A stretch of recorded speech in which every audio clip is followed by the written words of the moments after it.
CUT special series में एक बार फिर से आपका स्वागत है। इस एपिसोड में हम उन प्रश्नों को देखेंगे जो आपके परीक्षा के लिहाज से बेहद महत्वपूर्ण साबित हो सकते हैं।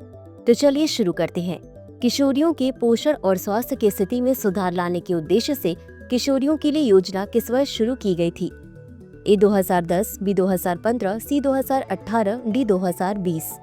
इस प्रश्न का सही उत्तर है विकल्प ए 2010। चलिए देखते हैं इसके विश्लेषण को। किशोरियों के लिए योजना वर्ष 2010 में शुरू की गई थी और महिला एवं बाल विकास मंत्रालय द्वारा कार्यान्वित की गई थी। इसका उद्देश्य किशोरियों को सुविधा प्रदान करना, शिक्षित करना और सशक्त बनाना है ताकि वे आत्मनिर्भर तथा जागरूक नागरिक बन सके।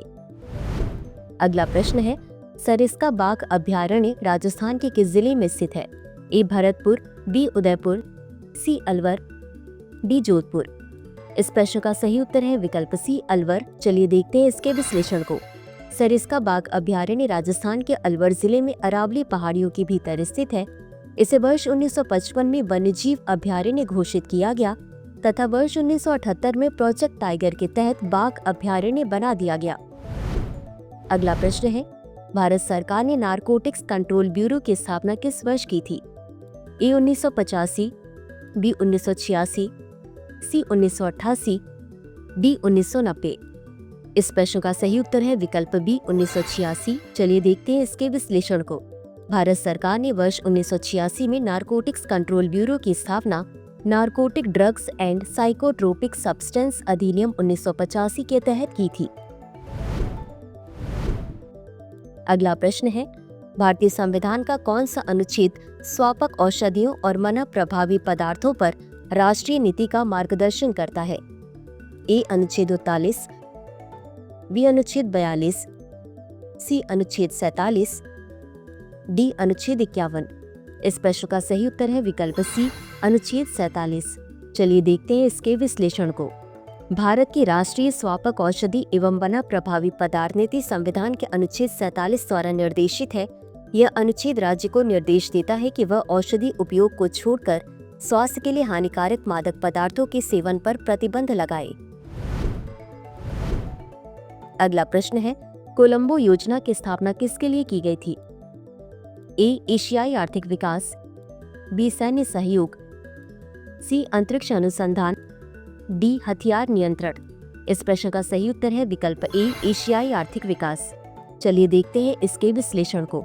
कोलंबो योजना एशिया प्रशांत देशों के बीच आर्थिक सहयोग के लिए बनाई गई थी। अगला प्रश्न है, कूनो राष्ट्रीय उद्यान को किस वर्ष वन्यजीव अभयारण्य घोषित किया गया था? ए 1962, बी 1975, सी 1981, डी 1990। इस प्रश्न का सही उत्तर है विकल्प सी 1981। चलिए देखते हैं इसके विश्लेषण को। कूनो राष्ट्रीय उद्यान को वर्ष 1981 में वन्यजीव अभयारण्य घोषित किया गया था तथा इसके पारिस्थितिकी महत्व को देखते हुए वर्ष 2018 में इसे राष्ट्रीय उद्यान का दर्जा प्रदान किया गया। अगला प्रश्न है, भारतीय वन्यजीव संस्थान कहाँ स्थित है? ए शिमला, बी भोपाल, सी नैनीताल, डी देहरादून। इस प्रश्न का सही उत्तर है विकल्प डी देहरादून। चलिए देखते हैं इसके विश्लेषण को। भारतीय वन्यजीव संस्थान पर्यावरण, वन और जलवायु परिवर्तन मंत्रालय के अंतर्गत एक स्वायत्त संस्थान है। इसका मुख्यालय देहरादून, उत्तराखंड में है। अगला प्रश्न है, झेलम नदी निम्नलिखित में से किस स्थान से निकलती है? ए वेरीनाग, बी गुलमर्ग, सी पहलगाम, डी सोनमर्ग। इस प्रश्न का सही उत्तर है विकल्प ए वेरीनाग। चलिए देखते हैं इसके विश्लेषण को। झेलम नदी कश्मीर क्षेत्र के भारत प्रशासित हिस्से में पश्चिमी जम्मू कश्मीर केंद्र शासित प्रदेश के वेरीनाग में एक झरने से निकलती है। अगला प्रश्न है, एक जिला एक उत्पाद योजना के लिए वर्ष 2024 में मध्य प्रदेश ने कौन सा पदक जीता? ए स्वर्ण पदक, बी रजत पदक, सी कांस्य पदक, डी राष्ट्रीय पुरस्कार। इस प्रश्न का सही उत्तर है विकल्प बी रजत पदक। चलिए देखते हैं इसके विश्लेषण को। मध्य प्रदेश ने अपने अनूठे उत्पादों और एक जिला एक उत्पाद पहल के प्रभावी कार्यान्वयन के लिए राज्यों तथा केंद्र शासित प्रदेशों की श्रेणी में वर्ष 2024 के ओडीओपी पुरस्कारों में रजत पदक जीता।